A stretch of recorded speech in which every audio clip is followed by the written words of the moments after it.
नमस्कार। चलिए आज एक ऐसी चीज के बारे में बात करते हैं जो हमारे पुराने भरोसेमंद निवेश को टेक्नोलॉजी का एक नया तड़का देती है। जी हाँ, हम बात कर रहे हैं डिजिटल गोल्ड की।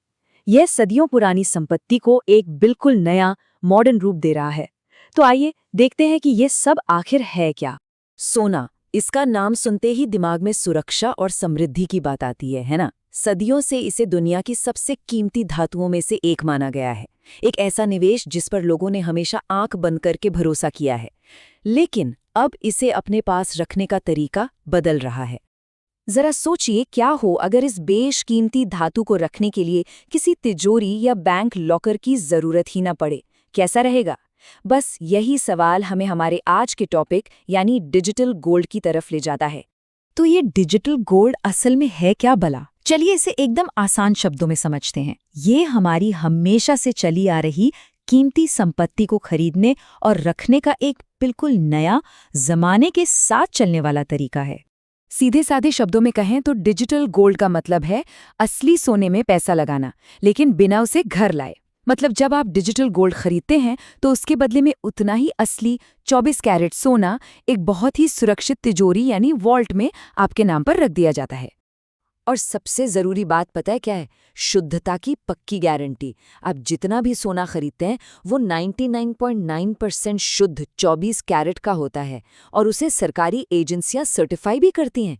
मतलब नकली या मिलावटी सोना खरीदने का तो सवाल ही पैदा नहीं होता। और इसकी प्रक्रिया वो तो और भी आसान है। पहला स्टेप, आप इसे कई सारे ऑनलाइन प्लेटफॉर्म से खरीद सकते हैं।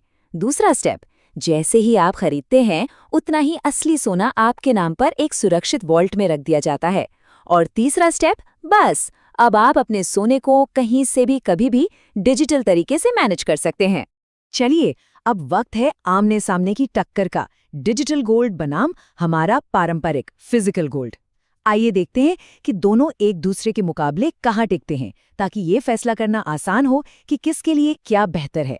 लेकिन इस टक्कर से पहले एक सवाल, क्या लगता है इस नए जमाने के सोने में निवेश शुरू करने के लिए कम से कम कितने पैसे चाहिए होंगे? कोई अंदाजा? सिर्फ ₹1। हाँ, बिल्कुल सही सुना। यही तो इसकी सबसे बड़ी खासियत है। कोई भी महज ₹1 से डिजिटल गोल्ड में निवेश शुरू कर सकता है, जो इसे सचमुच हर किसी की पहुंच में ले आता है। इस टेबल में देखिए, अंतर बिल्कुल साफ है। फिजिकल गोल्ड मतलब सिक्के, गहने, जिन्हें सुरक्षित रखने का झंझट होता है। वहीं डिजिटल गोल्ड टोकन के रूप में होता है, जिसकी स्टोरेज की कोई चिंता नहीं। और खरीदने बेचने के मामले में तो डिजिटल गोल्ड कहीं आगे है। देखिए, हर निवेश के दो पहलू होते हैं, है ना? तो एक सही फैसला लेने के लिए चलिए अब डिजिटल गोल्ड के फायदे और नुकसान दोनों पर एक नजर डाल लेते हैं। फायदों की बात करें तो इसे मोबाइल ऐप से खरीदना बच्चों का खेल है।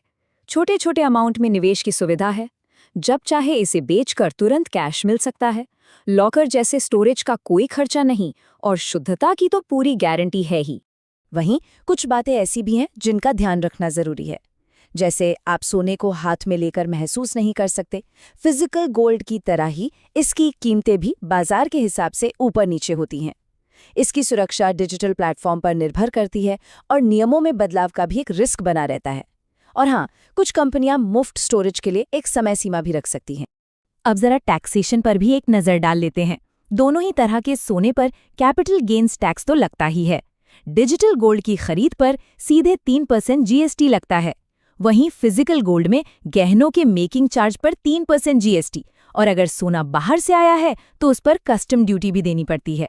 तो इतना सब जानने के बाद अगर कोई इसमें निवेश करने की सोच रहा है तो सवाल उठता है कि शुरुआत कहाँ से की जाए।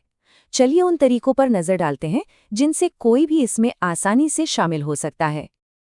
देखिए, निवेश के कई जाने पहचाने तरीके हैं। भारत में कई मोबाइल पेमेंट ऐप्स ये सुविधा देती हैं। इनके अलावा खास डिजिटल गोल्ड प्लेटफॉर्म्स भी हैं।